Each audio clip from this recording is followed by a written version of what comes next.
The ship's horn cut through the fog like a warning. But to a Sicilian boy stepping onto the New York docks, it sounded more like a promise. It was 1906, and the fog that morning in New York Harbor looked like it had been sitting there since the beginning of time. Thick, heavy, and unwilling to move, as if the city itself was hiding, deciding whether it wanted to be seen. The cold wrapped itself around your bones, even under a coat. I was 9 years old, standing on the deck of the SAS Città di Milano, my mother's hand squeezing mine like she was afraid the ocean might try to take me back. The horn bellowed once, twice, the kind of sound that makes you feel small no matter who you are. Around us, people pressed against the rails, trying to get the first glimpse of America.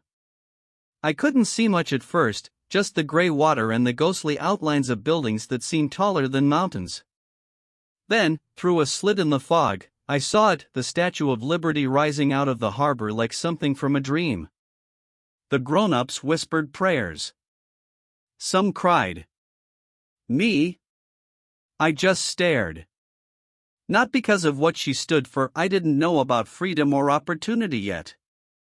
No, I was staring because I could tell she was made of copper, and copper meant money. Even then, I was looking for the angle. The closer we got, the more I could smell the harbor. Salt, coal smoke, and something else, oil, maybe. It was the smell of a city that never rested. The kind of place where things happened, deals got made, and fortunes could be pulled right out of the air if you had the brains and the guts. We docked, and the noise hit me first. Dock workers shouting in English, Italian, Yiddish, all mashed together into a music that was hard to follow but impossible to forget. Crates slammed down on wood. Horses clopped along cobblestone. Somewhere, a whistle blew.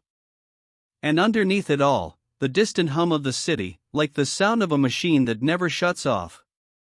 Ellis Island was the next stop, and let me tell you, that place was its own kind of battlefield.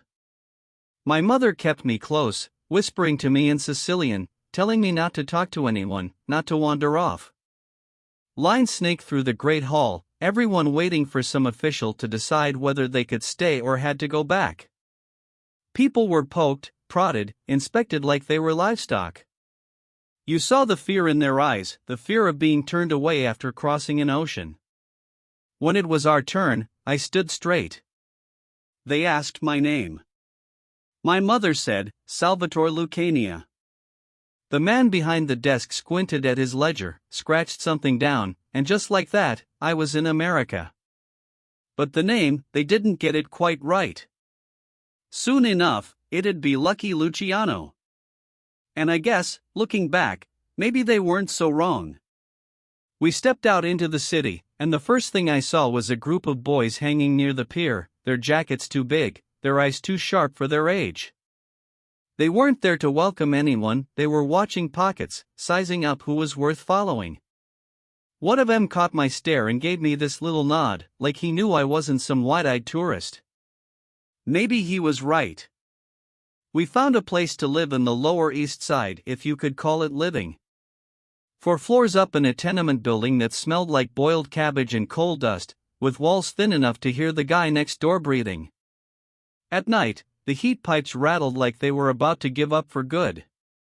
But from the window, I could see the street, the pushcarts, the arguments, the laughter, the fights. That was my real classroom. The first lesson came quick. I wandered too far one afternoon down by Hester Street, where the market stalls were shoulder to shoulder. Some older kid tried to snatch the bread I was carrying. I fought back, swinging the loaf like it was a club. The bread didn't survive, but neither did his grip on it. By the time I got home, my mother was yelling at me for tearing my shirt, but she didn't understand that was the day I learned you can't let anyone take from you. Not on these streets. New York had a way of talking to you without saying a word. The brick buildings leaning in over narrow streets, the laundry lines strung up like spiderwebs, the way the lamplight pooled on wet cobblestone at night. It told you there were rules here, rules that weren't written down, but everybody knew them. You paid who you had to pay. You respected the people who could hurt you. And you never forgot a favor, good or bad. That first winter, I watched men in heavy coats pass money under tables in cafes, shopkeepers slipping envelopes to men who didn't buy anything. I didn't understand it all yet, but I understood enough to know this: in America, the game was bigger, but it was still a game. And You can learn a lot from books, but the real lessons come from who's holding the knife. If the harbor was my first taste of America, the Lower East Side was the first place that taught me what it really meant to live here. It was a school, sure, but not the kind with desks and chalkboards. This school was made of cobblestone alleys, market stalls, and the corners where men leaned with their hats low, watching everything. The neighborhood smelled like yesterday's bread and tomorrow's trouble. In the morning, pushcarts lined the streets, vendors shouting in a mix of languages: Italian, Yiddish, Irish slang I barely understood. Women argued over the price of onions, kids darted between carts with stolen apples in their pockets, and somewhere, always, there was the sound of glass breaking.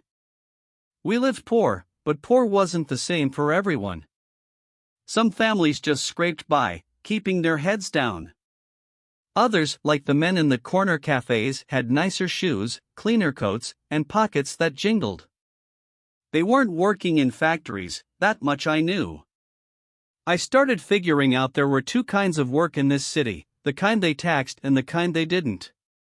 At school, the teachers tried to make us into little Americans: English lessons, patriotic songs, the whole bit.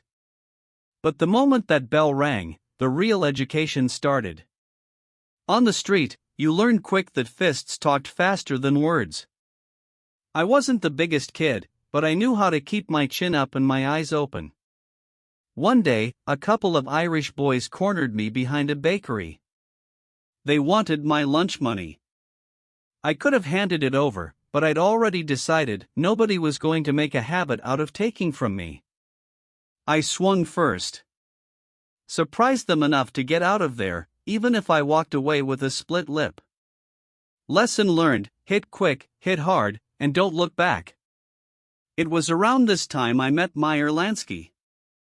He was wiry, sharp-eyed, and spoke with this calm confidence, like he'd already figured out what the rest of us were still guessing. We met during a street crap game gone bad. Someone accused someone else of cheating, and fists started flying. Meyer stayed out of the fight, just stood back watching the whole thing like he was studying a puzzle.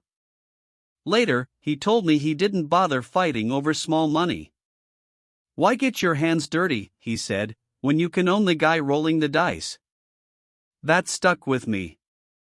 Then there was Benny Siegel Bugsy. He was the opposite of Meyer. Quick to laugh, quick to swing, and quicker to pull a knife if he had to. We weren't friends right away, but Benny had this way of making trouble look like fun. Between the three of us, me, Meyer, and Benny, we had brains, muscle, and nerve. The beginnings of a crew. In those days, gangs weren't the organized families you read about later.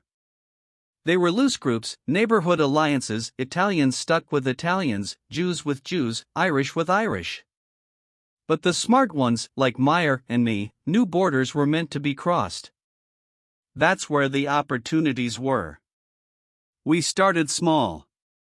Running errands for older guys, delivering packages we knew better than to open, carrying messages between men who didn't want to be seen together. You got paid in coins, but the real payment was trust. The more you proved yourself, the more you got let in. I still remember the first real score we pulled. It was Meyer's idea: hit a card game in the back of a tailor shop, take the pot, and get out before anyone knew what happened. We weren't old enough to shave, but we walked in like we owned the place. Benny made a scene at the front, arguing with the shopkeeper. I slipped into the back, grabbed the cash from the table, and we were gone in under a minute. We split maybe $15 between us, more money than I'd ever seen in one place. But it wasn't about the money. It was the rush. The feeling that we could make things happen, take control even if just for a moment. Of course, control's a funny thing. You think you got it, but in the streets, there's always someone bigger, meaner, or smarter looking to take it away. For me, that someone was a local punk named Johnny Torrio. He was older, already running his own small crew. He caught me trying to move some hot watches through a guy who was under his protection. Instead of breaking my legs, Torrio took me for a walk. He talked about territory, respect, and the cost of doing business in another man's backyard. By the time we were done, I was lighter by a couple of watches, but I had something more valuable: an introduction to the rules of the street. Rules you followed or paid for. That's the thing people don't get about crime. It's not chaos. It's got order, structure, even honor, twisted as it might be. And if you understand that, you can survive. You can thrive. The Lower East Side was a proving ground. Every corner had its own boss, every block its own rules. You learned to read faces, to know when a smile meant friendship and when it meant danger. You learned to keep your mouth shut about the things you saw. And maybe most important, you learned to see opportunity where others saw nothing. I remember sitting on a stoop one summer night, the air thick with the smell of frying onions from someone's kitchen. Meyer was talking about the future, about how bootlegging was going to be big once the government started banning liquor. Benny just grinned and flicked his knife open and shut, like he was already picturing the trouble he'd cause. I didn't say much. I just watched the street, the deals being made, the arguments, the laughter drifting up from the speakeasies that already existed in quiet corners. I didn't know exactly how, but I knew this life, it was mine for the taking. That's the thing about the streets, they don't hand you diplomas. They hand you scars, enemies, and a sense of timing sharper than any blade. And if you're smart, you take all that, and you use it to climb. By the time I was 15, I wasn't just another immigrant kid running errands. I had my own little crew, my own small piece of the neighborhood. Nothing big, not yet. But enough to feel the first real taste of power. Power's like a habit. Once you get a taste, you want more. And the streets, they were more than willing to give it to me, for a price. By the time I turned 20, folks either wanted me as a friend or wanted me gone. By the early 1920s, I wasn't some street kid anymore. I'd traded hand-me-down jackets for tailored suits and the coins in my pocket for bills folded neat in a silk money clip. The streets still knew me, but now they called me lucky. Some said it was because I had a knack for getting out of tight spots. Others said it was because I survived things no man should. Me? I never argued. A nickname's like a crown, you don't put it on yourself, but once it's there, you wear it. The country was changing, and so was the game. The government, in its infinite wisdom, had decided that liquor was illegal. To me, that was like hanging a sign in the window saying, "Easy money here." Prohibition turned hustlers into businessmen overnight, and the smartest of us knew this wasn't about selling a few bottles in back alleys. This was about running an industry. That's where Arnold Rothstein came in. Rothstein was the kind of man who could walk into any room and be the calmest one there, because he'd already figured out how it was gonna end. People whispered he'd fixed the 1919 World Series. True or not, it told you everything you needed to know. This was a man who thought big. I met him through Meyer, who'd been running small-time liquor runs and needed a bigger backer. Rothstein liked me right away. Maybe it was the way I carried myself, or maybe he saw the hunger in my eyes. He put me to work moving shipments, Canadian whiskey, French champagne, the good stuff. No bathtub gin for us. It wasn't just about the booze. Rothstein taught me something important: the real money's in the connections. We greased the right palms, cops, dock workers, even politicians who'd make speeches about law and order in the daytime, then drink our liquor at night. Everyone had a price. You just had to figure out what it was. The operation grew fast. We had warehouses along the waterfront, trucks moving at all hours, and speakeasies that never seemed to close. The air in those joints was thick with cigarette smoke and perfume. Jazz bands played in the corner, women in beaded dresses laughed too loud, and in the backroom, deals were made that could change the whole city by morning. But the more successful you are, the more eyes are on you. And in our world, attention was as dangerous as a loaded gun. Rival crews wanted our routes. Hijackers tried to take our shipments. You learned quick to protect what was yours. One night, a shipment from Montreal went missing, 50 crates of whiskey. Meyer traced it to a gang out of Hell's Kitchen. We could have gone to war, but Rothstein didn't want headlines. So we handled it quiet. Benny Siegel and I waited outside their warehouse, hidden in the shadows. When the leader showed up, we stepped out. Benny smiled, that kind of smile that didn't reach his eyes, and said, "You've got something that belongs to us." The guy tried to play dumb. Benny didn't like dumb. The lesson that night was short, bloody, and final. By morning, the crates were back where they belonged. That's when I realized something: in this business, fear travels faster than friendship. And sometimes, it's worth paying the postage. Of course, not every danger came from rivals. The cops weren't blind, even if we paid some of them to look the other way. Now and then, you'd hear about a raid that cleaned out a speakeasy or a truck pulled over with enough liquor to fill a river. When that happened, you didn't panic. You just shifted routes, changed passwords, moved the game a block over. Adapt or disappear, that was the rule.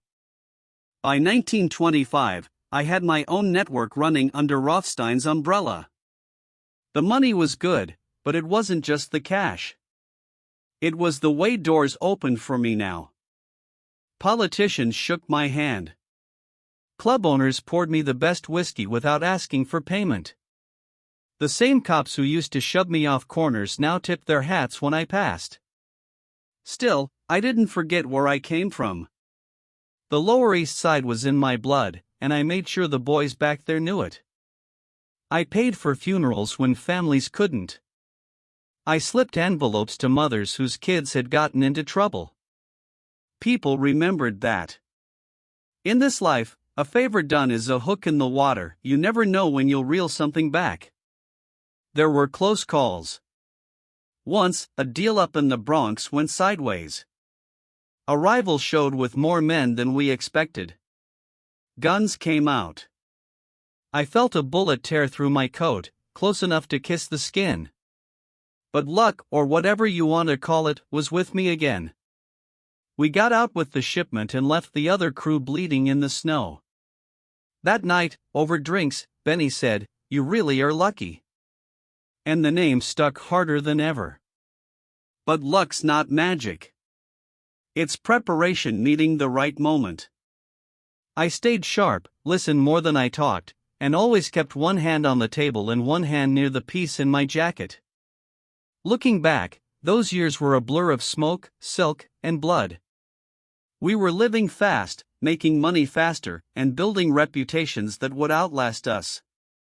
The streets had given me my start, but now I was in rooms where the air was thick with cigar smoke, the curtains drawn, and the talk was about power, not survival. Rothstein once told me, "Sal, the goal isn't to be the biggest fish in the pond. The goal is to own the pond." At the time, I thought it was just a clever line. But it stuck. I started thinking about more than shipments and speakeasies. I started thinking about control, about building something bigger than any one man. That idea would carry me into the next chapter, where alliances and betrayals were played out like a grand game of chess, except in this game, the pieces could shoot back. We weren't just gangsters anymore. We were businessmen with bodyguards. By the end of the 1920s, the streets were changing, and so was I. The days of running crates across the river and ducking patrol cops were fading into something bigger. We weren't just hustling liquor anymore, we were running an industry with routes mapped out like train lines and profits that would make a banker blush. But with success came the kind of trouble you couldn't duck behind a barrel to escape. See, in our world, the top spot wasn't just about who had the most muscle. It was about who controlled the board. And in those days, the board was dominated by two men, Joe the Boss Masuria and Salvatore Maranzano. Masuria was an old-school boss, a Sicilian through and through, the kind who believed the Mafia should be run the way it was back in the old country, all loyalty oaths and unquestionable obedience. Problem was, he thought everyone owed that obedience to him. Maranzano, on the other hand, was cut from the same Sicilian cloth, but he had his own ideas and his own army. What followed became known as the Castellamarese War, 2 years of ambushes, drive-by shootings, and backroom betrayals. Men who'd shared a drink one week were lying face down in the gutter the next. The newspapers called it a gang war. We called it business. I was officially with Masuria, but unofficially, I was thinking bigger. The war was bad for business.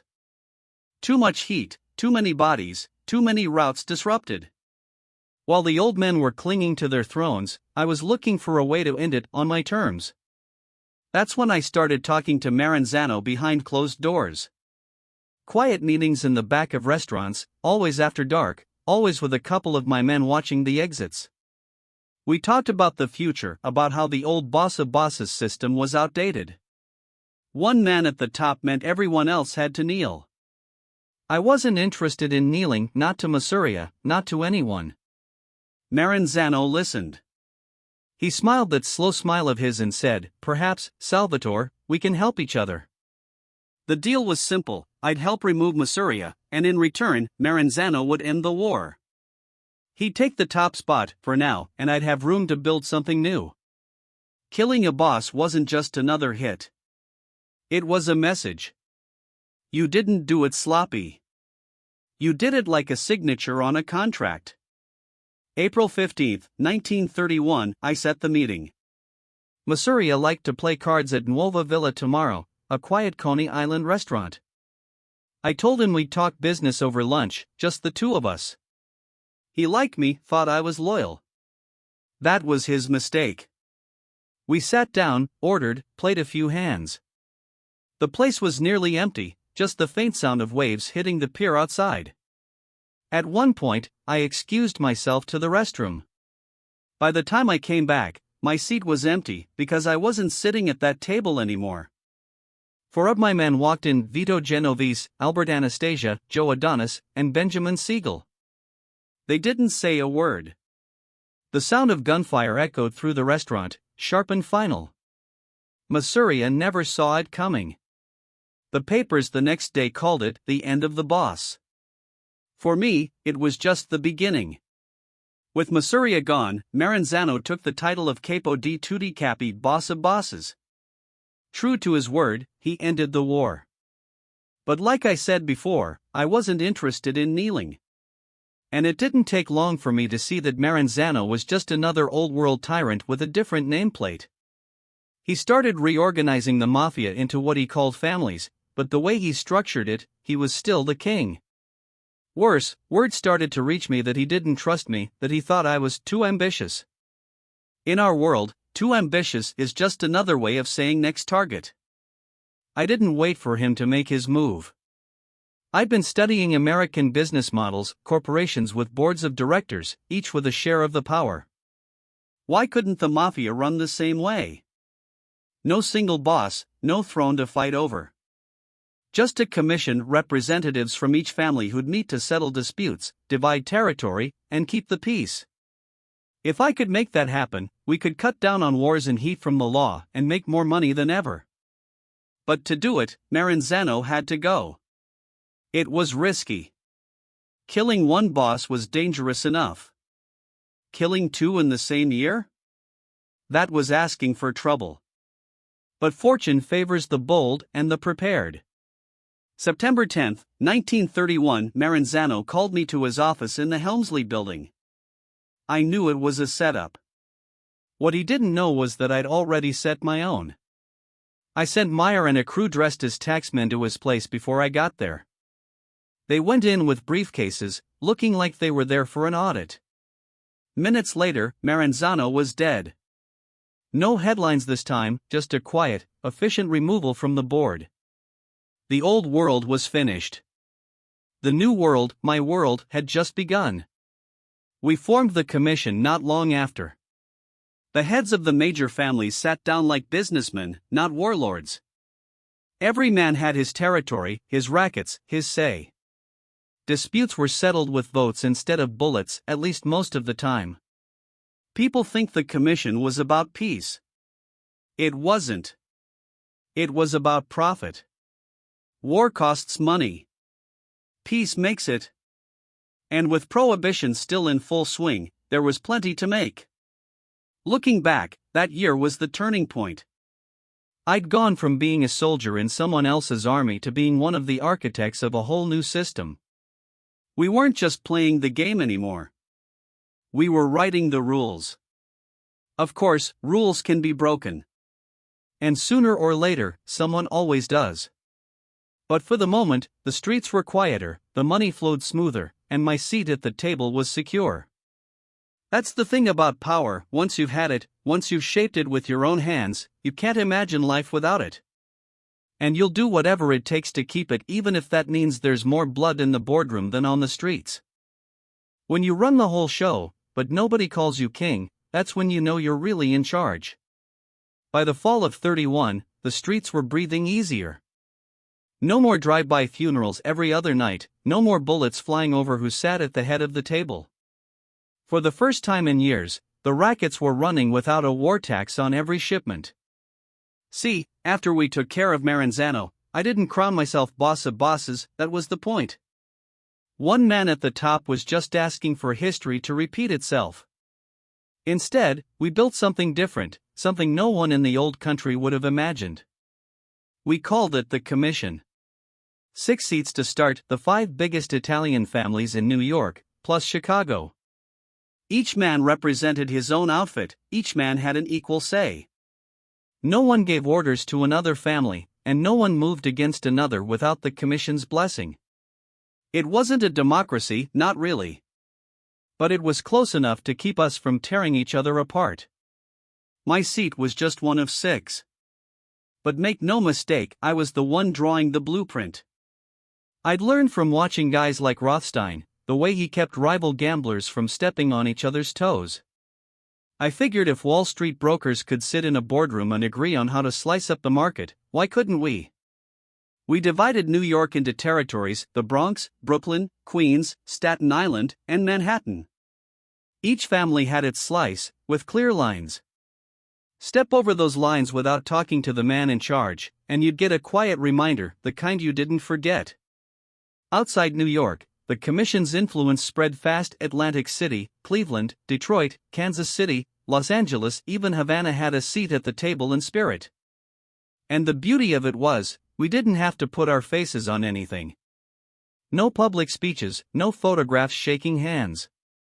We let the businessmen and politicians stay in the spotlight while we pulled strings from the shadows. The money machine Prohibition was still the golden goose, and we squeezed every drop out of it. We ran fleets of trucks from Canada, ships from the Caribbean, even pipelines right under the noses of the Coast Guard. And it wasn't just booze. Gambling, numbers, loan sharking, unions. If it turned a profit, we had our hands in it. The unions were a goldmine. With the right guys in the right positions, we could control entire industries without owning a single building. Want to build a skyscraper in Manhattan? You're paying our guys. Want to unload a ship in the docks? Same deal. The beauty of the union racket was that it made everything look legitimate. Guys like me could walk into a meeting with real businessmen and talk about labor concerns, while knowing every handshake meant another cut of the pie. The new rules: to keep it all running, we had to set rules. Rule 1: no killing without commission approval. You wanted to take someone out? Bring it to the table. We weren't going to have wars breaking out over some soldier's bruised ego. Rule 2: respect the boundaries. Territory meant everything. A man's slice was his livelihood, and crossing that line was like stealing bread from his family's table.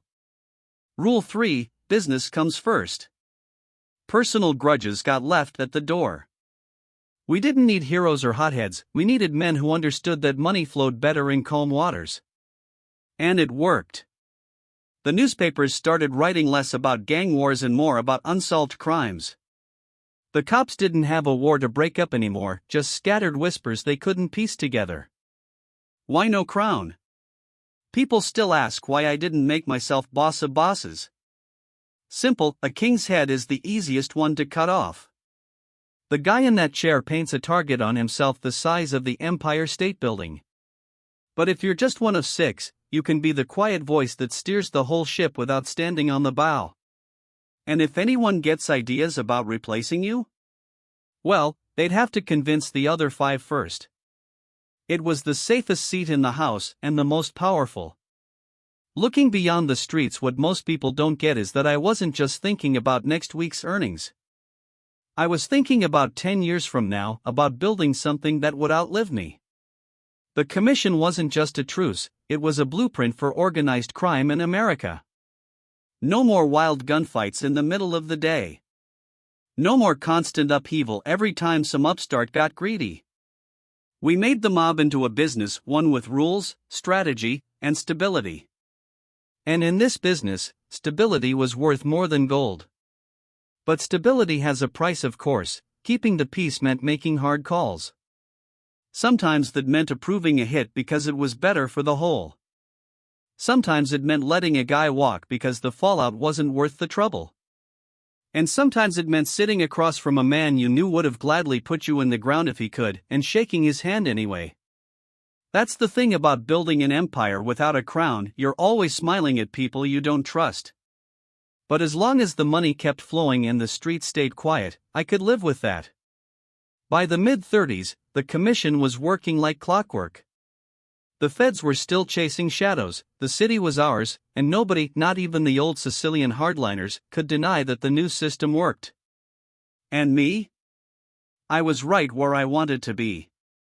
No crown, no throne, just a seat at the table where every decision passed through my hands before it saw daylight. That's real power. In this life, bullets can miss you, but paperwork never does. That's why I made sure the guys holding the pens were on my side. Every street hustler dreams about beating the cops. Every wise guy wants to walk out of court smiling. But see, most of them don't understand the real trick. You don't beat the system by fighting it. You beat it by owning a piece of it. By the mid-30s, I wasn't just running rackets. I was running relationships. The kind of relationships that didn't come with contracts or signatures, but with handshakes in the back rooms of restaurants and envelopes passed under tables. The political web. New York politics was a game all its own. Tammany Hall still had its claws deep in the city, and they liked men who could deliver results. If you could get voters to the polls, or keep certain names off the ballots, you were valuable. And I had influence in every neighborhood that mattered. Italian, Irish, Jewish, even the dock workers down on the piers, they all owed me favors one way or another. That made me useful to the politicians, and in this city, usefulness was currency. A favor here, a campaign contribution there, nothing flashy, nothing that made the papers. Before long, I had city councilmen and ward bosses who'd answer my calls faster than they'd answer their own mothers. Judges, cops, and the quiet handshake, the cops on the beat? You kept them happy with a Christmas envelope or an open tab at the club. But the real money went higher. Captains. Detectives. Guys who could make evidence disappear or lose a case file in a drawer. A few even tipped me off when the feds were about to make a move. Judges were trickier. You didn't approach them yourself, too risky. You went through intermediaries. Lawyers who knew which levers to pull, which charities the judge liked to support, which club he played cards in on Thursdays. Sometimes the payment wasn't even cash. A judge's nephew needed a job? Suddenly he's a manager at one of my clubs, making a nice salary for doing nothing. It wasn't bribery on paper, just helping out the family. The district attorney problem, of course, you couldn't have everything your way. Thomas Dewey, now there's a name I still taste like vinegar. young, ambitious, and clean as a preacher on Sunday. Dewey wasn't taking envelopes, and he didn't care about keeping the peace. He wanted headlines, and I was the biggest one in the city. He'd been building a reputation taking down mob guys, bootleggers, and racketeers.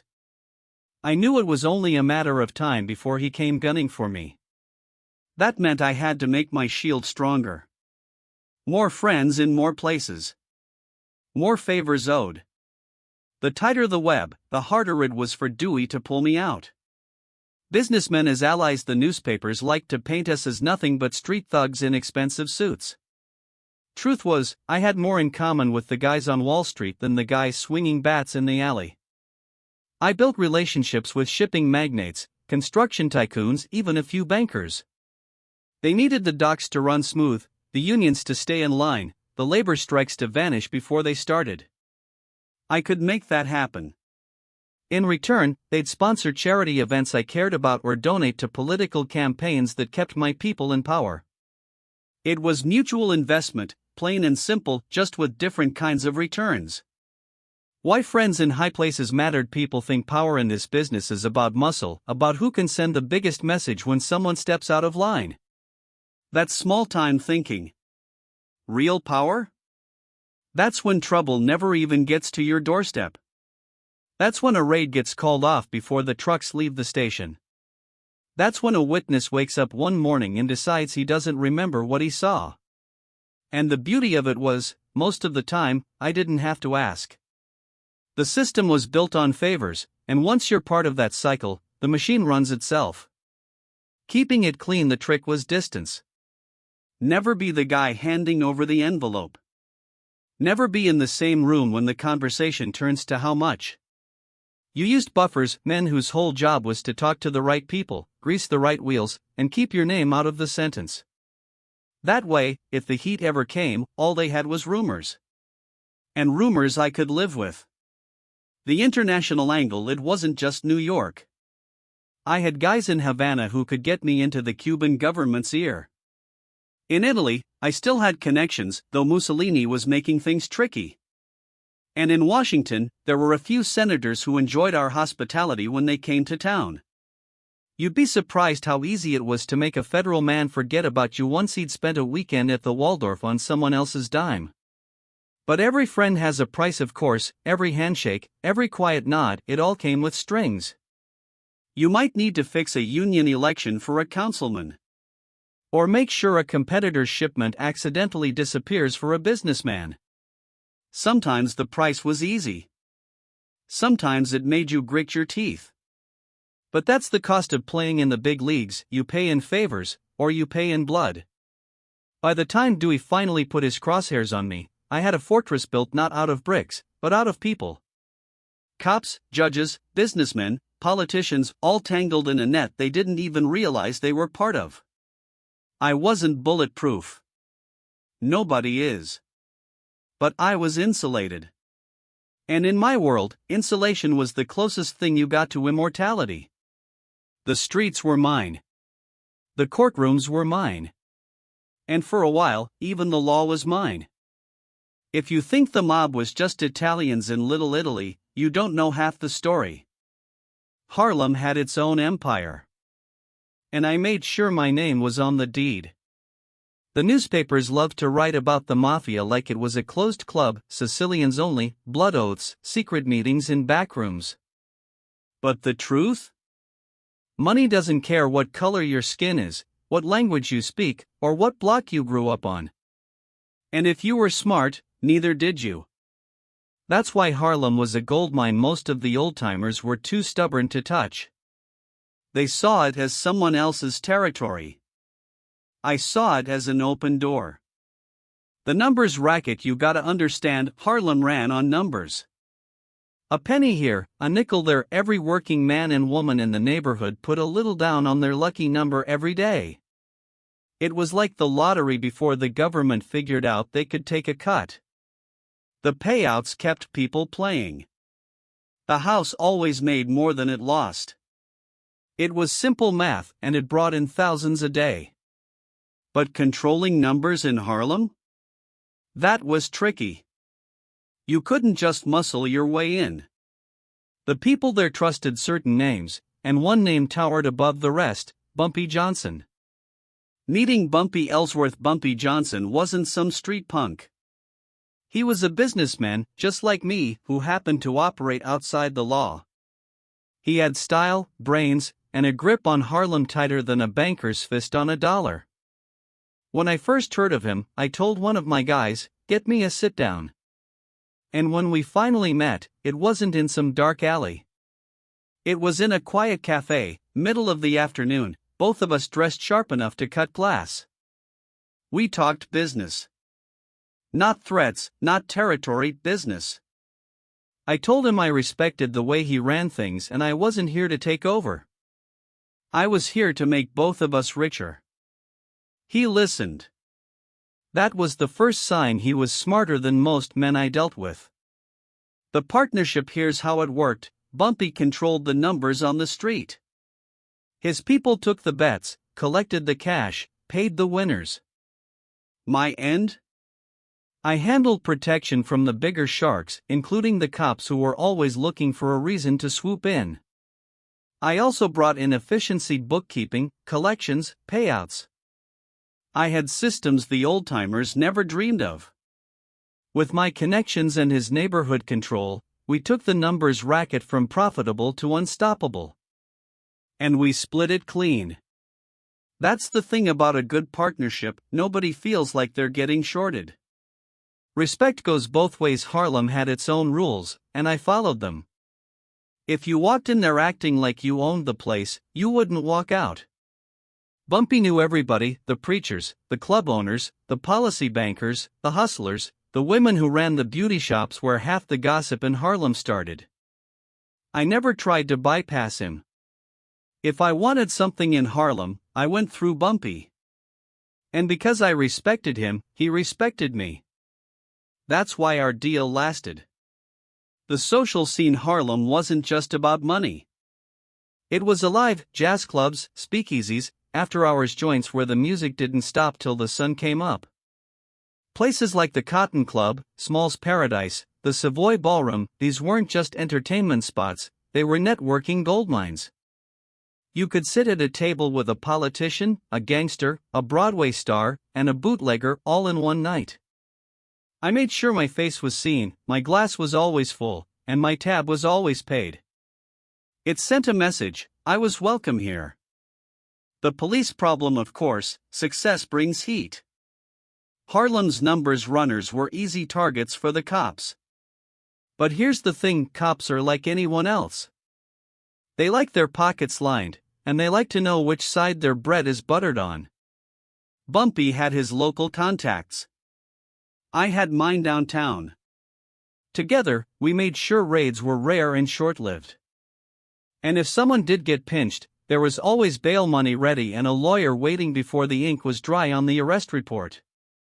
Crossing racial lines in a segregated city now, some of my own people didn't like it. "Charlie," they'd say, "why are you getting in bed with them?" I'd tell them, because they know how to make money, and they know how to keep it. I wasn't in the friendship business. I was in the profit business. And in a city as divided as New York, being one of the few guys who could cross lines without starting a war? That was power.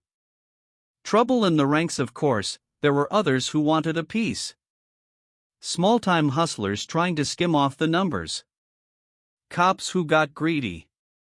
Even a few Italian outfits uptown who thought they could muscle in without talking to me or Bumpy. We handled it quiet. No bodies in the street if we could help it. Just a few conversations, maybe a business or two that suddenly had problems until they saw reason. And if someone didn't get the message? Well, Harlem had alleys too. The bigger picture: Harlem wasn't just another income stream. It was a statement.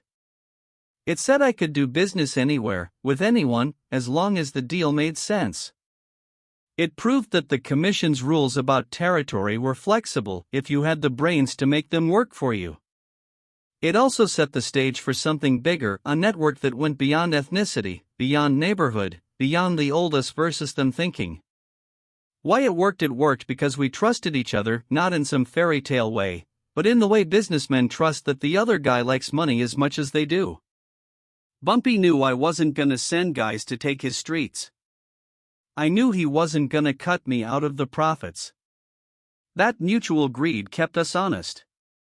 The end of the beginning. By the time Dewey started breathing down my neck, Harlem was running like a well-oiled machine. The cash flowed, the cops looked the other way, and both our names carried weight from the Bronx to Brooklyn. But like every part of my operation, Harlem was only as safe as the friends I could keep in high places. And those friends? Well, they had limits. In this business, you don't see the noose until it's already around your neck. Dewey didn't come at me with bullets. He came at me with paper, and that's how he almost took everything. The year was rolling into the mid-1930s, and I thought I'd seen every kind of heat the law could throw at me: crooked cops, raids on nightclubs, courtroom slapfights with judges who were more interested in publicity than justice. But then along came Thomas E. Dewey. He wasn't like the other prosecutors. He didn't just want headlines, he wanted scalps. Big ones. And in his mind, my name was at the top of the list. The public crusader Dewey made himself out to be the people's knight in shining armor, a straight-arrow lawman, clean as a preacher's soul, with a voice that could make a jury lean in and listen. He was building a career, and he knew the best way to do that was to take down the man everyone in New York whispered about, Charles "Lucky" Luciano. The newspapers loved him. Every time he walked into a courtroom, they painted him like some kind of crime-busting hero. And every time my name came up, they made me sound like I was pulling strings on every corner from Wall Street to Harlem. Now, I'm not saying they were wrong about my reach, I'm saying Dewey was gonna use it like a hammer until I cracked. The approach most prosecutors went after mob guys with murder charges. It was flashy, but it was sloppy. Killings are hard to prove when half the witnesses suddenly remember they were out of town that night. Dewey didn't play that game. He looked at my operation from the ground up, and he found something the newspapers barely touched: the vice rackets. Gambling, prostitution, the so-called houses of ill repute. To most of the old bosses, those were side hustles, small potatoes. To Dewey, they were a doorway into the heart of the operation. Prostitution as a weapon. Here's the part that burned me.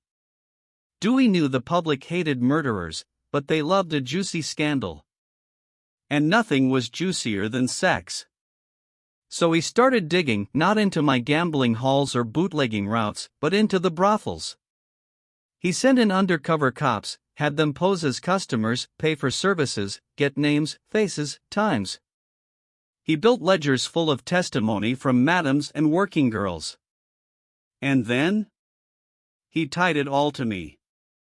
Now, did I directly run those places? No. But in this business, if it happens in your territory, the law says you're protecting it. Dewey turned that into controlling it. Controlling became organizing. Organizing became mastermind. In court, words can be worth more than bullets. Watching the walls close at first, I didn't take it too seriously. Cops had tried to pin stuff on me for years. I figured this was just another round of noise. But then my guys started disappearing. Not in the dead in a ditch way, in the gone to sing for Dewey way. Madams I'd never even met were suddenly pointing their fingers in my direction. And here's the kicker: Dewey had them protected. He'd hide them in hotels, keep them under guard, make sure they couldn't be gotten to. That meant I couldn't even get a quiet word in their ear to remind them who really took care of their neighborhoods. The press turns up the heat. Every morning paper had my name in black ink: Luciano Vice Kingpin, Underworld Emperor faces inquiry, Lucky's days numbered. They made it sound like I was already convicted, like the trial was just a formality. And you know what? In the court of public opinion, that's dangerous. Because when the jury pool's been reading about how guilty you are for months, they start walking into the courthouse with their minds already made up. The silent threat Dewey never came at me with loud raids. He didn't smash down doors unless he already knew what was behind them. He built his case like a carpenter, one nail at a time, slow, steady, no wasted motion. Every time I thought I'd found his weak spot, he'd shore it up before I could make a move. That's when I realized something I should have seen earlier. I wasn't fighting just Dewey. I was fighting his ambition. And ambition doesn't get tired. The internal doubts some of my own guys started to wonder if I was slipping. "Charlie," they'd say, "maybe it's time to lay low, let the heat die down." Lay low? That's how you lose ground. You step back once, and the next guy takes your place. And in my world, once someone takes your place, you don't get it back. So I stayed visible. Kept my suits pressed, my shoes polished, and my face in the right rooms. But inside, I was starting to count the exits. The key witnesses. The turning point came when Dewey flipped some of the big names, madams who'd been in the business for decades. They weren't just saying I was connected, they were saying I ran it. That I set prices, controlled locations, and took a cut from every trick turned in half the city. Now, in my head, I'm thinking, that's insane. In Dewey's head, he's thinking, that's conviction material. The calm before the storm. There's this thing that happens before you get hit with real trouble. Everything goes quiet. The phone rings less. The meetings slow down. People you used to see every day start giving you the "I'll get back to you" line. That's when I knew Dewey was ready to move. And I knew it was gonna be big. The arrest had happened like a scene out of the movies. Middle of the day, broad daylight. I'm on my way to lunch. Two plainclothes guys step up, flash the badge, and just like that, I'm in the back of a car. No yelling. No cuffs in the street. Just calm, quiet inevitability. The charge? Compulsory prostitution. In other words, running the whole show. Why it stuck. Dewey didn't need to prove I touched every dollar. He just needed to prove I was the man at the top. The witnesses, the ledgers, the undercover reports, it all lined up just enough to make the story believable. And in court, believable is dangerous. Looking ahead, I knew the trial was gonna be a circus. The press would eat it up. Dewey would play the part of the righteous crusader. And me? I'd be the villain in the tailored suit. But I wasn't beaten yet. Trials can be won. Juries can be swayed. And as long as I had the commission's backing, I wasn't walking into that courtroom alone. A courtroom ain't so different from the street. It's about territory, power, and who can sell the better story. The only difference? Out there, you settle it with muscle. In here, you settle it with words, and Dewey was armed to the teeth. The theater of justice, they called it, the trial of the century. That's a lot of pressure for a guy who just wanted a quiet lunch before getting nabbed. From the moment I stepped into that Manhattan courtroom, it was clear this wasn't just a legal fight, it was a stage play. The press had front row seats. The jury was the audience. And Thomas E. Dewey? He was playing the role of the noble knight fighting to save the city from the big bad wolf. Guess who got cast as the wolf? First impressions matter when you're facing a jury. The first few minutes are everything. They're sizing you up, deciding if you look like the kind of guy who could do what they're saying you did. I made sure my suit was perfect, deep charcoal, silk tie, polished shoes. Hair slicked, clean shave. I wasn't about to walk in looking like some two-bit thug. I wanted them to see a businessman. Someone who didn't belong in a lineup. Dewey, on the other hand, went for the working man's hero look. Conservative suit, plain tie, clean but not flashy. He wanted to look like the kind of guy you could trust with your paycheck and your city. The prosecution's opening salvo. Dewey started with a story. That's what good prosecutors do, they don't hit you with dry facts first, they paint a picture. He told the jury about a city choked by organized vice.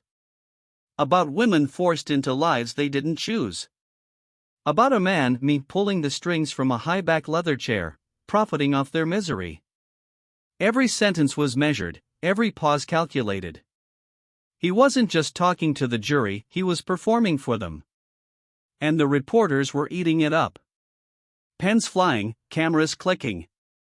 My defense's strategy. My lawyer was George Morton Levy, sharp dresser, sharp mind, sharper tongue. Our angle was simple: reasonable doubt. We didn't have to prove I was innocent. We just had to prove Dewey couldn't prove I was guilty beyond a reasonable doubt. Levy went after the credibility of Dewey's witnesses, the madams, the working girls, the pimps who'd flipped.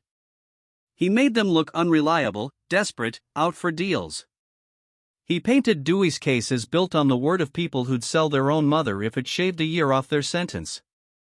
The witness parade. One by one, Dewey's witnesses took the stand. A madam from the West Side claimed she'd seen me collect envelopes. A working girl from the Bronx swore she'd been told my name when she asked who was boss. Another said she'd been moved from house to house, each one supposedly under my control. Under cross-examination, Levy sliced into them. He'd ask about dates they couldn't remember, payments they couldn't prove, contradictions in their own statements. Sometimes the jury would smirk when a witness stumbled. Other times they leaned in closer. The ledgers. Dewey's big physical evidence was a set of ledgers seized from one of the houses. Neat columns of numbers, initials, and payouts. The prosecution claimed those initials traced back to my people. Levy argued they could stand for anything. Maybe seeing L was Charlie the laundryman. Maybe L was Louis the locksmith. In the jury's mind, that argument planted a seed, and seeds of doubt can grow fast. Media frenzy. Every day after court, the sidewalks outside were packed. Reporters shouting questions, photographers flashing bulbs in my face, radio guys trying to catch my voice for the evening broadcast. I kept my answers short. We're confident. It's in the jury's hands. No comment. You give them too much, they twist it. You give them nothing, they make it up. Better to give them just enough to keep them chasing. Dewey's crosshairs. Make no mistake, this wasn't about justice for Dewey. This was about his career. Taking down Lucky Luciano would launch him into the political stratosphere. Governor, maybe even president. I could see it in his eyes every time he looked at me across the courtroom. This wasn't personal hate. It was ambition. And ambition's colder than hate. It doesn't stop until it gets what it wants. Closing arguments. Dewey's closing was like watching a master craftsman. He took all those weeks of testimony and wove them into a single, airtight narrative. He spoke about systematic corruption, organized exploitation, moral decay. He pointed at me as if I was the embodiment of every evil in the city. Then Levy got up. He reminded the jury of the contradictions, the lack of direct evidence, the shady deals Dewey made with witnesses. He told them this was a political stunt dressed up as justice. Two different stories. One jury. The waiting game. Once the jury left to deliberate, the courtroom turned into a ghost town. No more performances. Just waiting. Hours passed. Then a day. You try to keep calm, but every tick of the clock feels like a hammer. The commission had their eyes on this too. My fate wasn't just in the jury's hands, it was in theirs. If I went down, someone else would be sitting in my chair before the ink dried on the verdict. The verdict. The jury filed back in. I watched their faces. Some looked at me. Some didn't. Guilty. Not on one count. Not on two. On 62 counts of compulsory prostitution. The sentence, 30 to 50 years in prison. In other words, life. Aftermath. Dewey stood there, calm, satisfied. The press went wild. Headlines the next day screamed my name in giant type. Dewey had his trophy. The city had its spectacle. Me? I had Sing Sing in my future. What they didn't know, a conviction doesn't always mean the game's over. Even behind bars, you can pull strings. You can make moves. And sometimes the right move can get you out faster than anyone expects. That's the part of the story nobody saw coming. Prison walls are thick, but ambition doesn't care about brick and steel. And sometimes, the world outside gives you a way back in if you've got the right plan. Sing Sing, even the name makes most men swallow hard. 30 to 50 years staring at those walls. Concrete. Bars. Guards with itchy triggers. A life behind fences and locked doors. But me? I didn't see it like a cage. I saw it like another kind of business. The streets may have been temporarily off limits, but influence doesn't die in a cell. It just finds new ways to flow. The prison hierarchy inside Sing Sing, there's a world as structured as any city block I'd run outside. Some men own the tables in the cafeteria. Others run protection rackets among the inmates. Some of the guards are businessmen themselves, trading favors and information. You learn quick who's in charge, who's dangerous, and who's useful. The same rules apply as outside: respect, leverage, and patience. Screw it up, and it'll be your teeth paying the price. Allies in unexpected places. Prison is a strange ecosystem. You meet people you'd never cross paths with on the streets: former Wall Street bankers, small-time cons, even a few ex-cops doing time for bending the rules. Every interaction is a potential opportunity. You find out what people want, what they fear, and what they can give you. And if you play it right, you're not just surviving, you're building influence in a place nobody outside thinks matters. I made allies. A few guys who had connections on the outside, some who had access to the guards. It wasn't glamorous, but it kept me safe. And it set up the next step, the step nobody saw coming. The world at war. Meanwhile, outside the bars, the world was changing. Europe was burning, Hitler marching across the continent, and the United States was slowly stepping into the war. The Navy, the Army, the Coast Guard, they were all scrambling for manpower and protection. And here's the twist: the government realized organized crime controlled ports, docks, and shipping lanes better than anyone else. That's where I came in. The deal: I was approached, quietly, discreetly. "Charlie," they said, "we need your help moving materials safely along the docks. We need intelligence on sabotage risks in the shipping lanes. You know, the men we can't reach, the networks we can't touch. Help us, and we'll make it worth your while." It was risky, sure. But it was a lifeline. I saw it immediately. Cooperate with the government, assist in the war effort, and they might just shorten my sentence. And that's exactly what I planned to do. Cooperation and strategy. One didn't just roll over. I negotiated terms. Protection for my men on the outside. Favorable treatment. Recognition that my cooperation wasn't charity, it was a strategic move benefiting both sides. I set reports, gave advice, named contacts, and even helped coordinate security for shipments heading to Europe. Every piece of information was carefully curated enough to satisfy the government without compromising the core of my empire. And it worked. Slowly, carefully, my sentence began to shift. Managing the outside world from inside, even behind bars, the streets never stopped running. I had letters, couriers, and trusted lieutenants keeping the wheels moving. The commission ensured the families outside respected my position. It was delicate. One wrong message, one misstep, and Dewey would have had a perfect excuse to slam me back into the system. But discipline, patience, and a clear chain of command kept everything running smoothly. Even in prison, I stayed influential. And that influence was part of what kept me alive. The prison mindset. Prison teaches you patience in a way the streets never could. Time stretches. Days blend into weeks, weeks into months. You learn to anticipate, to manipulate situations subtly, to play a long game.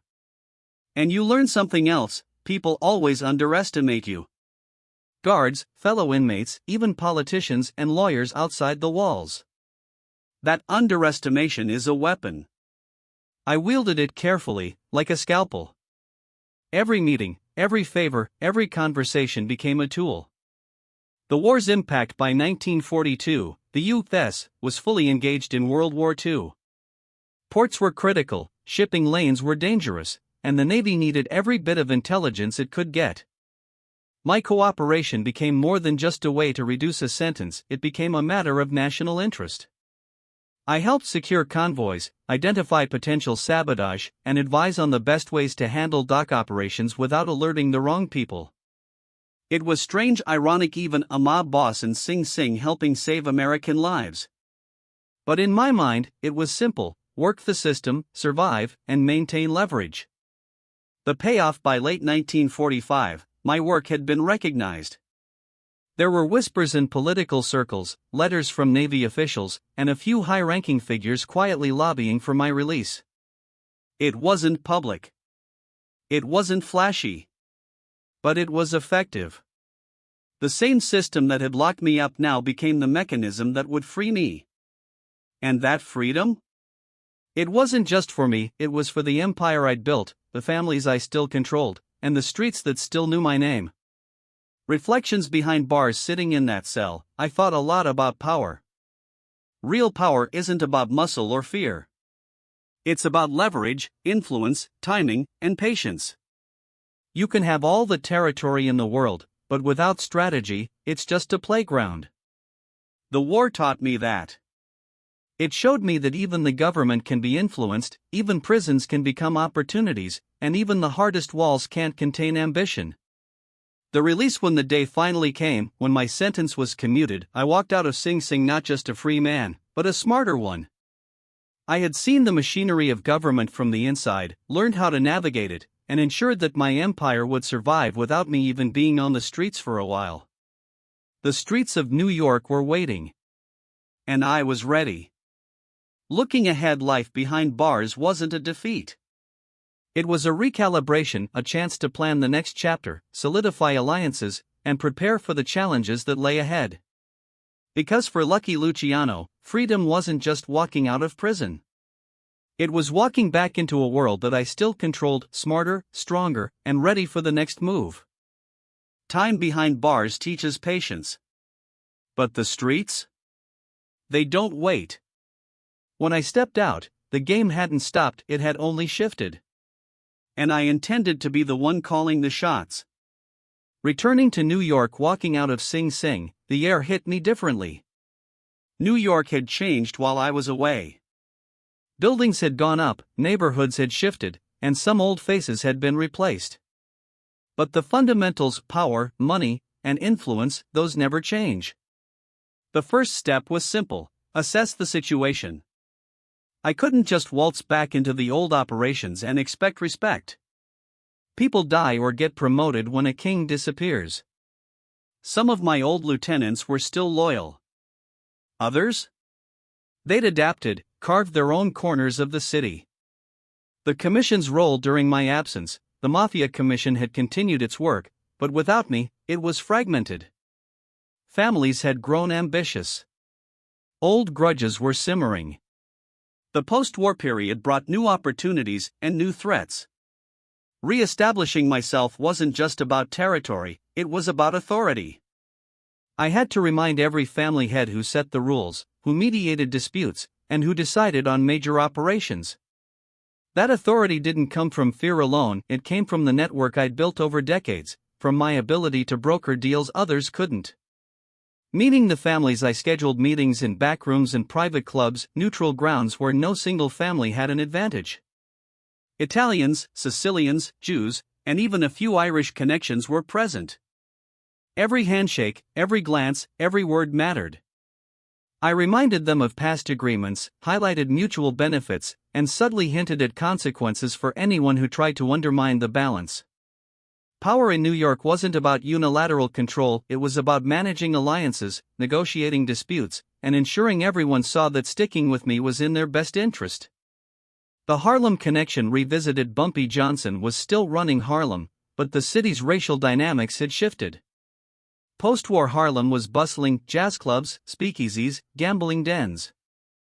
I met with Bumpy again, this time as an equal partner, not just a collaborator. We discussed expanding operations, streamlining numbers, and ensuring police contacts remained favorable. Harlem was a critical piece of my empire. It brought revenue, influence, and a symbolic message. Lucky Luciano could cross lines where others couldn't. Consolidating vice operations, prostitution, gambling, bootlegging, the war had disrupted some operations, but it had also created new opportunities. Soldiers returning from Europe had disposable income. The demand for entertainment and nightlife surged. I streamlined operations, cutting out inefficient intermediaries and installing trusted lieutenants in key locations. Each business was a cog in a machine, profitable, discreet, and loyal to me. By centralizing control, I minimized risk while maximizing revenue. Political leverage, renewed time in prison, had taught me something crucial: influence extends beyond the streets. The post-war city government was ripe for engagement. Old allies from Tammany Hall were still active, new politicians were eager to make deals, and bureaucrats had their own ambitions. I rebuilt political connections methodically. Campaign contributions, discreet favors, and access to votes ensured that key officials were aligned with my interests. When legislation threatened my operations, I had the right friends in the right offices. Influence wasn't bought in cash alone, it was bought in loyalty, mutual benefit, and strategic timing. Dealing with rivals, not everyone welcomed my return. Some families saw my absence as an opportunity to expand. Some street bosses thought they could challenge my authority. But I had learned patience in prison. I studied each rival, quietly observed their strengths and weaknesses, and acted decisively. Some were placated with deals, revenue sharing, territory agreements, or alliance proposals. Others were neutralized subtly, removed from positions of influence or persuaded to step aside. The goal wasn't war, it was stability. The commission was clear: unity preserves profits, disunity destroys them. The commission's consolidation with New York stabilized, I refocused on the national network. The Mafia Commission became a central hub. Families from Chicago, Boston, Philadelphia, and even the West Coast were represented. The goal was simple: mediate disputes, coordinate operations, and prevent turf wars that hurt everyone's bottom line. Meetings were formal, but the tension was palpable. Every handshake, every nod, every raised eyebrow had meaning. I positioned myself as a mediator, the one who could negotiate deals without bloodshed, the one who could enforce agreements, and the one whose word carried weight. The business philosophy: by now, I had perfected the model. Organized crime wasn't just about muscle, it was about systems, strategy, and foresight. Territories were managed like business units. Bookkeeping was precise. Enforcement was targeted. Politics and law enforcement were tools, not obstacles. Every operation had contingencies. Every employee, every lieutenant, every family head understood the chain of command. Profits flowed efficiently, disputes were resolved quietly, and the risk of exposure was minimized. Expanding influence: the post-war era brought new markets. Entertainment, labor unions, and international trade all became avenues for influence. I positioned myself strategically, ensuring my network could adapt to shifting economic and political landscapes. Harlem, Brooklyn, Manhattan, and beyond, the reach was broad but controlled. Every connection served a purpose: revenue, protection, intelligence, or leverage. This was power measured not just in cash, but in control over a city's lifeblood. Reflecting on power, rebuilding the empire wasn't about revenge. It was about foresight, patience, and the understanding that power is fragile. One misstep, one betrayal, one oversight, and decades of work could unravel. But I had survived prison, Dewey, and shifting city dynamics. I knew the streets, the docks, and the courts. I knew politicians, businessmen, and law enforcement. And most importantly, I knew how to make people want to work with me rather than against me. The calm before the next storm. By the late 1940s, New York was solidly under my influence again. The streets hummed with activity. Nightclubs thrived. Gambling dens ran efficiently. Political allies were in place. Rivals were either neutralized or incorporated into the network. It was a time of reflection, but also preparation. Because in this game, calm never lasts forever. And the next challenge, the next shift in power, was always around the corner. Looking ahead, rebuilding wasn't just a comeback, it was a lesson in resilience, strategy, and the slow art of influence. The empire wasn't just surviving, it was thriving. And for lucky Luciano, thriving meant staying 2 steps ahead, anticipating every move, and ensuring that when history looked back, it would remember who had truly controlled New York. They call me lucky, but luck had little to do with it. Empire, influence, survival, that's what left a mark. And some marks last longer than the man himself. The man behind the myth. By the early 1950s, Lucky Luciano was more than a name, he was a symbol. Not just in New York but across the country. Politicians, law enforcement, businessmen, even entertainers knew the name. Whispered it. Feared it. Respected it. Yet behind the myth, I was still just a man. Strategic, calculating, ambitious, yes, but human. Every decision carried weight, every alliance required diplomacy, and every mistake could undo decades of careful planning. History often remembers the figurehead, not the details. But the details are where the empire truly lived. National influence. By this time, the Mafia Commission was fully operational, a national network linking families from coast to coast. Decisions made in small rooms in Manhattan affected operations in Chicago, Miami, Los Angeles, and even Havana. I had helped design this system, a web of influence that balanced power, mitigated turf wars, and allowed families to profit without constant conflict. Unlike the old days when disputes were settled with bullets, now disputes were settled in conference rooms, mediated negotiations, and carefully managed compromises. This shift wasn't just pragmatic. It was revolutionary. Organized crime had moved from chaotic violence to corporate-style management. And in that system, I was the architect, the mediator, the ultimate broker. International reach. Post-war opportunities weren't just domestic. Ports in Cuba, Mexico, and even Europe became part of the network. Nightclubs, casinos, and shipping lines were fertile ground for expansion, all under careful observation to avoid public backlash. I traveled sparingly, but my influence traveled everywhere. Trusted lieutenants executed plans with precision. Contacts in law enforcement and politics ensured operations ran smoothly. Borders were no longer barriers, they were opportunities. This global reach created an aura. Lucky Luciano wasn't just a New York gangster. He was a kingpin with an empire that transcended borders. The politics of power. By now, I understood that real power wasn't just about the streets. It was about perception, influence, and control over the narrative. Politicians courted me quietly, seeking votes, protection, or favors. Law enforcement sometimes turned a blind eye, not because they approved, but because it was practical. And the public? They didn't see the agreements, the diplomacy, the calculated restraint. They only saw headlines. My image, controlled, curated, and leveraged, was a tool just as vital as any racket or operation. Mentorship and succession. I couldn't live forever, and neither could the empire. Part of my legacy involved preparing the next generation of leaders. Younger mobsters were groomed to handle operations, manage alliances, and navigate politics with the same careful balance I had maintained. Succession wasn't just about handing over territory. It was about instilling principles, loyalty, discipline, discretion, and strategy. It was about teaching them that survival meant thinking 10 moves ahead, understanding the law, and manipulating opportunities without creating unnecessary enemies. Cultural impact. Lucky Luciano became more than a man in New York, he became a character in the American imagination. Movies, novels, and newspaper columns immortalized him, sometimes accurately, often mythologized. Jazz clubs, nightclubs, and casinos bore the subtle fingerprints of his influence. The urban landscape itself, Brooklyn, Manhattan, Harlem, reflected decades of his strategic thinking, careful alliances, and enforcement of rules that kept chaos at bay. The myth often overshadowed the reality. But it was reality that sustained the empire.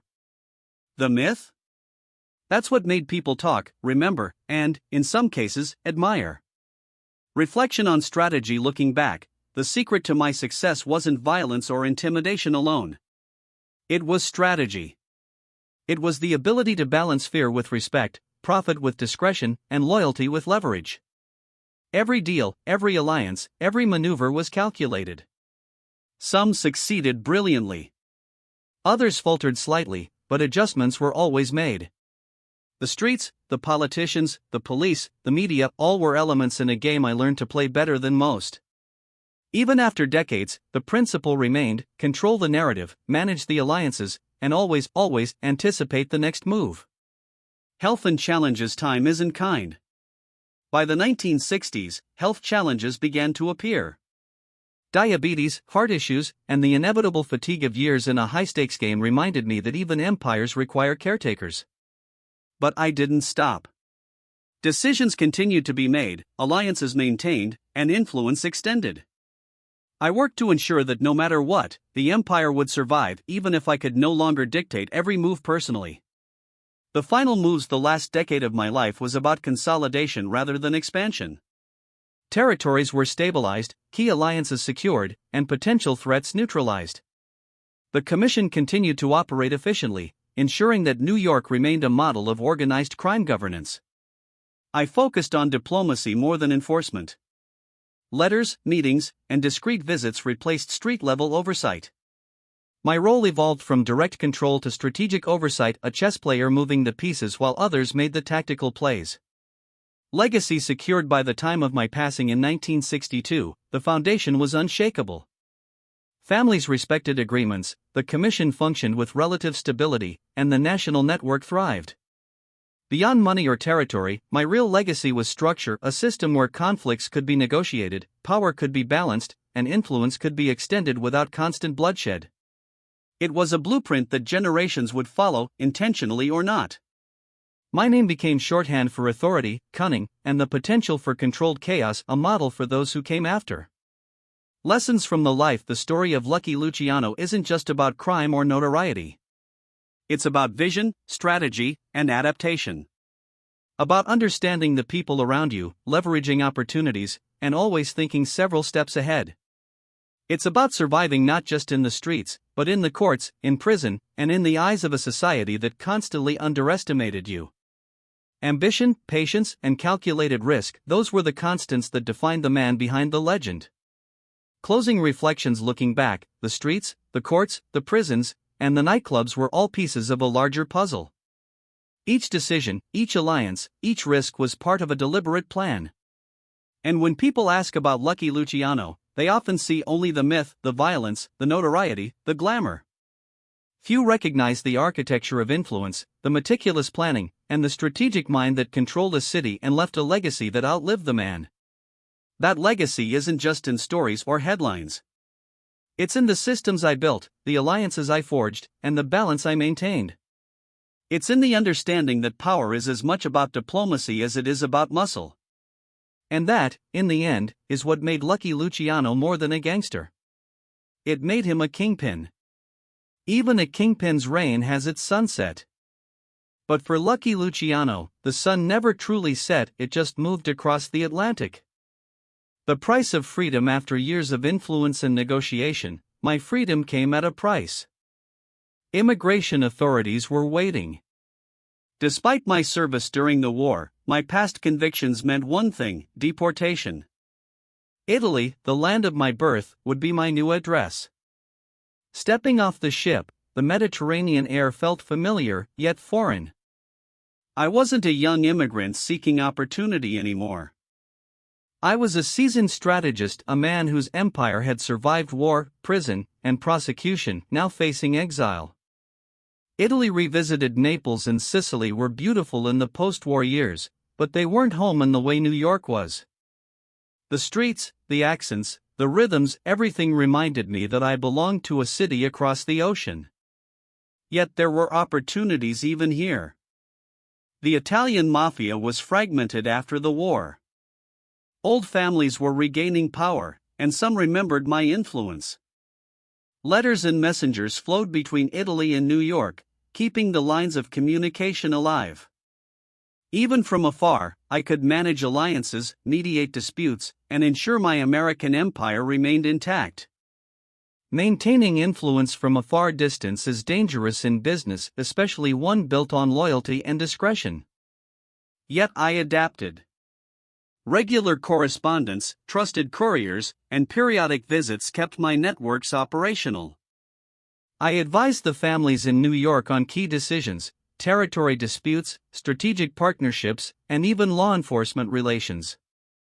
My voice carried weight not because I was present, but because my history demanded respect. The men on the streets knew that Lucky Luciano's word was law, even from thousands of miles away. Political and strategic guidance. Even in exile, I maintained subtle influence over the Mafia Commission. Decisions that might have sparked conflict were mediated through letters, trusted intermediaries, or phone calls. Politicians in New York and New Jersey still sought my counsel. Some of them knew me only by reputation. Others understood that the same strategic mind that managed crime could offer insight into negotiations, unions, and the city's complex power structures. Health and reflection time had started to take its toll. Diabetes, heart trouble, and the lingering effects of stress and imprisonment reminded me that life was finite. Yet reflection brought clarity. I thought about the streets I'd walked, the alliances I'd forged, and the battles I'd survived. In those quiet moments, overlooking the Italian coast, I realized my real power wasn't just in money, influence, or territory, it was in foresight. The ability to see 10 steps ahead, to anticipate movements before they happened, and to orchestrate outcomes without always being visible. The media and public perception news traveled fast, even in exile. Newspapers in New York continued to cover my movements abroad. Some stories were sensationalized, portraying me as a mythic figure, a symbol of organized crime's reach. I had learned long ago that perception often matters more than reality. The myth of Lucky Luciano, the kingpin, the strategist, the untouchable, became a tool. It kept rivals cautious, allies loyal, and the public captivated. Maintaining alliances abroad Europe presented new opportunities. Casinos, shipping lines, and international entertainment venues offered avenues for influence and revenue. I approached them cautiously, applying the same principles I had in New York: measured risk, disciplined management, and strategic partnerships. Even distant operations required diplomacy. Local families, law enforcement, and political figures all had to be considered. One wrong move could end years of careful planning. But I had the patience to navigate these challenges. Reflections on Power and Mortality. Exile teaches perspective. Power isn't eternal, and even the most sophisticated empires can crumble without careful stewardship. Watching younger mobsters take risks I might have avoided reminded me that the world moves fast and legacy requires constant attention. I thought often about ambition, loyalty, and survival. My rise had been shaped by violence, alliances, and strategy. My time behind bars had been shaped by patience, observation, and negotiation. Exile was shaped by foresight and influence at a distance. Each phase taught lessons in control and in humility. Family and personal life. Though I remained a public figure, my personal life became quieter. I spent more time reflecting on family, old friends, and the choices that led me here. Letters from my children, the occasional visit from trusted associates, and the rhythms of coastal Italy offered moments of peace amidst the ever-present tension of power. Even kings need moments of reflection. I often watched the sun set over the Tyrrhenian Sea, thinking about New York's skyline, the docks, and the streets that had made me who I was. In those moments, the empire felt both near and impossibly distant. The end of an era. By the late 1950s, it was clear that the empire I had built would outlive me. Younger leaders had assumed operational control, maintaining order, loyalty, and profit. My guidance was sought less frequently, but the systems, alliances, and protocols I had established ensured stability. My name remains synonymous with authority and strategy. Even if I never set foot on New York streets again, my influence was embedded in the fabric of organized crime, law enforcement interactions, and political alliances. Legacy and myth. Looking back, the lasting legacy isn't in money, violence, or notoriety, it's in structure. The Commission, the coordinated national network, and the principles of diplomacy and negotiation are the enduring marks of my life's work. Stories, myths, and films would immortalize Lucky Luciano. Some would exaggerate. Some would romanticize. But the reality, the calculated, deliberate, patient, and strategic reality, is what truly shaped the underworld. Even in exile, even in fading health, even in a world that moved on without me, my presence was felt. My methods, my alliances, and my influence had created a system that could sustain itself without constant intervention. Final reflections. I often thought about luck. People assumed it had everything to do with chance. But I knew better.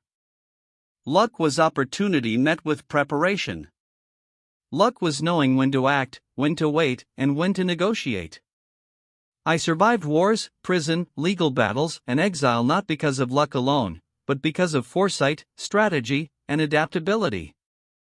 And that's what makes a man remembered, not the headlines, not the rumors, but the structures he leaves behind. The closing scene. In the end, I lived my life at the intersection of risk and calculation. Streets, courts, prisons, and exile. Each stage demanded its own form of mastery. Each phase tested ambition, patience, and resilience. And though Lucky Luciano would eventually pass away in 1962, the empire, the system, and the legend endured. The streets remembered. The families remembered.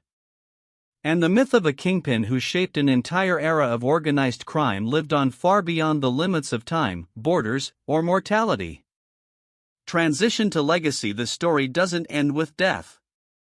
The principles, influence, and systems created during my life continued to guide the operations of organized crime in America for decades. My life serves as a case study in power, strategy, and survival, a blueprint for those daring enough to study it. And for audiences today, it's a story that combines danger, ambition, and the subtle art of control, all told in the calm, reflective voice of the man who orchestrated it from the shadows.